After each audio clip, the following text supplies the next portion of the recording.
Bonjour, bonsoir à tous les bien-aimés dans le Seigneur. Vous êtes branchés à l'émission Les de l'Église avec le pasteur Salomon Lucel Kaninga en direct de l'Afrique du Sud. Bienvenue dans notre 19e séance sur l'atelier de leadership. Un leader n'a jamais été fatigué pour apprendre. Il apprend chaque jour jusqu'à sa mort. Alors, sans plus tarder, aujourd'hui, nous allons parler sur notre 19e séance sur l'atelier de leadership. Comme je vous ai promis la fois dernière, qu'aujourd'hui, nous allons parler sur les caractères et la nature de Satan.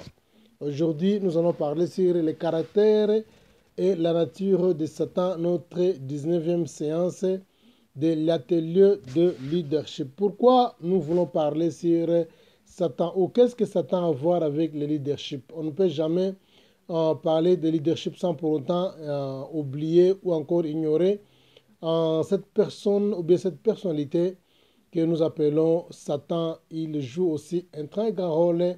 Il est reconnu dans la Bible comme étant le prince du ténèbre, comme étant un leader du ténèbre. Alors, sans plus tarder, je pense bien, nous avons beaucoup à parler là-dessus, mais je vais seulement passer sur les points essentiels, puisqu'en principe, c'est un message qui devrait prendre plus ou moins une semaine, mais on va faire un effort que dans moins de 16 minutes, on puisse tout terminer, puisque nous tendons déjà vers la fin de nos enseignements et nous allons encore entamer d'autres thèmes les jours à venir si Dieu nous prête la vie. Voilà. Pourquoi nous parlons aussi sur Satan? Pourquoi Satan est influent? Il est aussi important qu'on parle de lui sur l'enseignement de leadership parce qu'il est la première personne, encore le premier ange qui a amené la première rébellion contre Dieu. Et deuxième raison, parce que la Bible nous recommande aussi de parler à ce propos. Si vous lisez dans Luc chapitre 14, le verset 31, la Bible dit, si un roi veut aller à la guerre avec 10 000 militaires, s'il remarque une autre nation ou bien un autre roi vient à sa rencontre avec 20 000 militaires, il doit d'abord s'asseoir et commencer à faire quoi? À faire des calculs ou encore à faire les examens, à examiner s'il est capable de remporter la victoire avec 10 000 militaires contre 20 000 militaires. S'il n'est pas capable, il va envoyer un ambassadeur pour demander la paix. C'est-à-dire quoi? Le Seigneur voulait nous enseigner qu'avant de bien combattre son adversaire, il faut d'abord l'étudier. Si tu n'es pas à mesure de combattre ton adversaire avec tes propres armes, il faut prendre du temps pour étudier ses armes. Alors tu ne peux jamais combattre le diable, tu ne peux jamais faire un combat spirituel sans pour autant connaître ton adversaire. Même Jacques et Pierre, dans la Bible, ils nous ont enseigné sur le diable et ils nous ont encouragé de faire les études sur sa personne avant de faire quoi? Avant de le terrasser. Il est très difficile de combattre le diable si tu ne le connais pas. C'est pourquoi dans notre enseignement sur le leadership, il est tellement capital de parler sur cet être-ci, cet être humain, cet être-ci plutôt, car le Seigneur Jésus-Christ aussi nous en avait parlé pour nous prévenir et aussi nous mettre en garde contre cet être archange. Voilà. Alors, nous allons passer sur un autre point. Comme je vous ai dit là-bas, tu ne peux jamais combattre ton ennemi sans que tu puisses le connaître d'abord. Je vous ai donné un exemple sur ce paragraphe. Nous allons parler sur un ancien boxeur qui était connu au nom de Cassius Clay. Cassius Clay, c'est un ancien boxeur qui est aujourd'hui le fameux boxeur qui a marqué le siècle. Aujourd'hui, on l'a appelé Mohamed Ali quand il s'est converti à l'islam. Ce boxeur ici, après, selon son documentaire, quand il a remporté la victoire sur le boxe, on lui a posé des questions dans le documentaire. Qu'est-ce qu'il dit? Comment il a remporté la victoire sur Mohamed Ali, sur Foreman plutôt, sur George Foreman. Et dans leur combat du siècle, on appelle ça le combat du siècle, c'était en 1974 dans la République du Zaïre, qui est aujourd'hui la RDC. Voilà. Mohamed Ali a remporté la victoire, ou encore Cassius Clay, son ancien nom, parce qu'il a pris beaucoup de temps pour faire quoi? Pour étudier son adversaire qui s'appelait George Foreman. Ali a pris vraiment son temps. Il a regardé toutes les vidéos, tous les films concernant les matchs de George Foreman. Alors, il a vite compris comment il lançait ses coups, quand est-ce qu'il était fatigué, après combien de rounds il pourra être fatigué. Il a fait tous les mouvements, il a étudié tous ces mouvements, comment il lançait son coup, avec quelle vitesse son coup était, de quelle distance. Il a pris tout son temps sérieux selon les documentaires. Et vous allez bien remarquer, selon d'autres études, on dit que Mohamed Ali, bien Cassius Clay, il était aidé par une personne célèbre. Il était de boxe promoteur ou encore promoteur de la boxe, du boxe qu'on appelle aujourd'hui Don King. Don King, son autre nom encore, il est connu par les Américains comme Donald King. Donald King fut le promoteur de boxe pendant plusieurs années. C'est quelqu'un qui est né en 1931. Il a été le promoteur de boxe ou encore manager de boxe pour plusieurs boxeurs qui sont connus, qui sont influents, qui ont aussi marqué l'histoire. Alors, ce monsieur ici, Donald King, il était dans l'équipe de Mohamed, de George Foreman.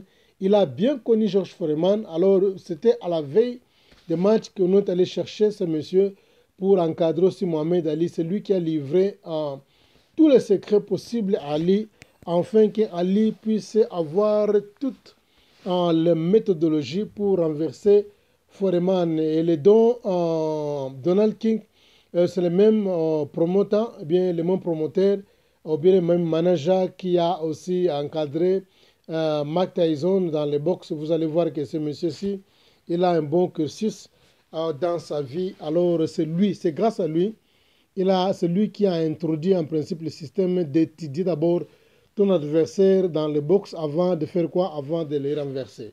Alors c'est alors que Mohamed Ali, encore Cassius Clay, il avait la facilité de remporter la victoire sur une personne qui était plus robuste, qui pesait plus que lui, qui avait le titre, qui était le tenant du titre, et aussi qui était vraiment vigoureux à l'époque, et c'était un combat qui avait surpris tout le monde. Alors, pour bien connaître le diable, en bref, il faut faire quoi? Pour bien combattre l'ennemi, bien le diable, il faut le connaître. Quand tu ne connais pas le diable, tu auras toujours des difficultés pour faire quoi? Pour les défier. Alors, la première chose que nous allons étudier là-bas, nous allons parler d'abord sur le mot Lucifer. Lucifer, c'est le vrai nom du diable. Son nom s'appelle Lucifer. Le mot Lucifer signifie quoi? Le mot Lucifer signifie, selon hébreu, c'est light bearer. En anglais, on appelle light bearer, c'est-à-dire le porteur de la lumière ou encore le porteur de la vérité. Il est porteur de la lumière. La lumière, en principe, selon la Bible, signifie la vérité et l'ignorance signifie les ténèbres. Il s'appelle porteur de la lumière. La location, là où est-ce qu'il vivait? La Bible dit qu'il vivait dans l'Éden ou encore dans la sainte montagne de l'Éternel. Quand Ésaïe chapitre 14 est en train de décrire, on dit que non, il était sur la sainte montagne de l'Éternel ou encore il était placé dans l'Éden.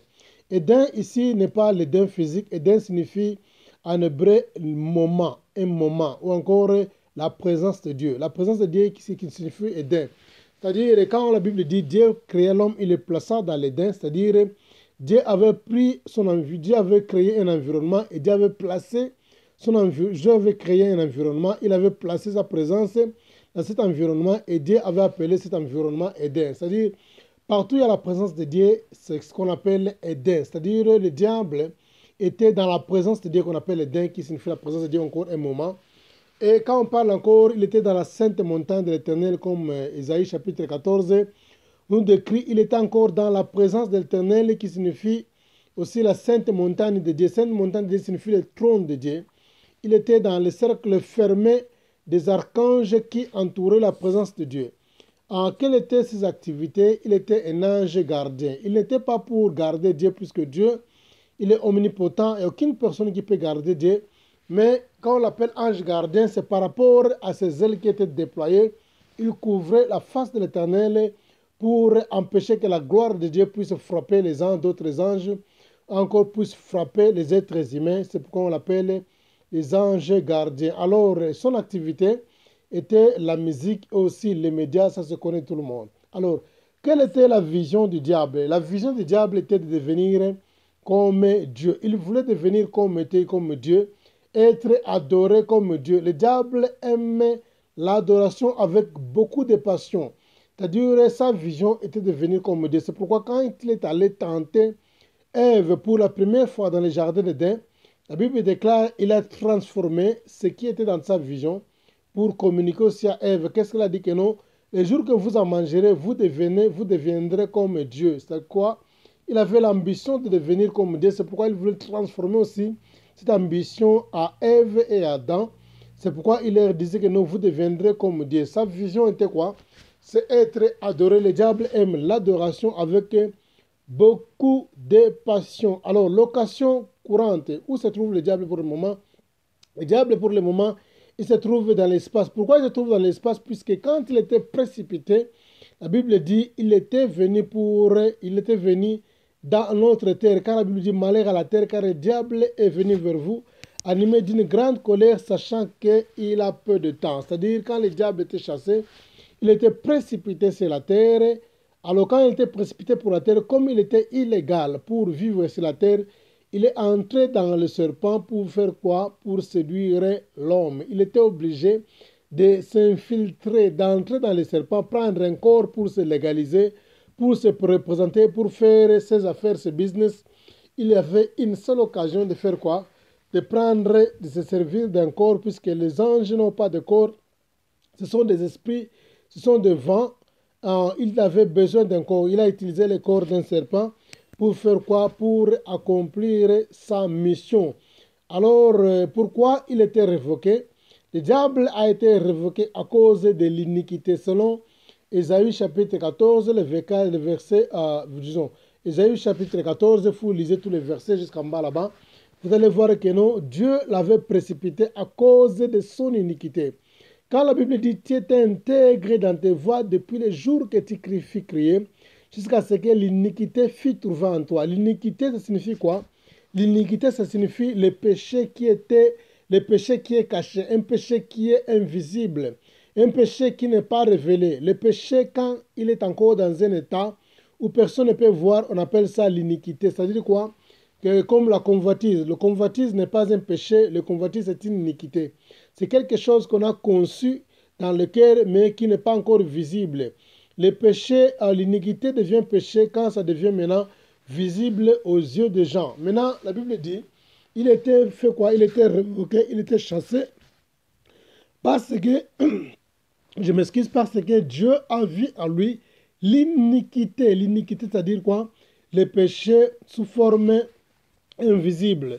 Le péché était en lui sous forme invisible, l'iniquité qui était dans son cœur, pour faire quoi? Pour aimer l'adoration avec patience, pour devenir comme Dieu. C'est pourquoi le Seigneur l'avait fait quoi? Le Seigneur l'avait chassé. Voilà.